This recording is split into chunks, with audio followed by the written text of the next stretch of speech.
Hello, this is Dr. Leo at LeTime. Today's video, I want to answer some of the questions raised by the audience. I love, everybody's comments, questions, and I try my best to answer all of the questions if you leave, under the comment section of each video. The first question is, he said I read somewhere that if you're trying to make hydrosol, it's better to do it differently at a lower temp than if you're focused on making the essential oil production. The quick answer, yes, that is correct. A lot of our customers ask, should I use high heat or low heat when I'm making the hydrosol or doing the distillation?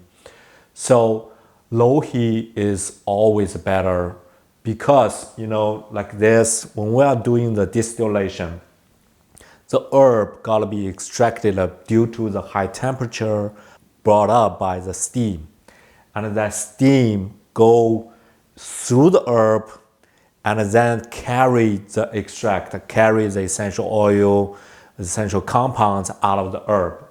So if we do the high heat, so the steam will come up quicker. There will be a lot of steam come up.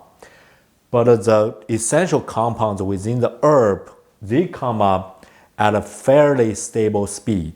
So that means if you have more steam, so your hydrosol will be diluted because you have, just like you're pouring more water in a sugar, compared with pouring less water in the sugar. So you have a more sweeter if you use less water. It's the same reason.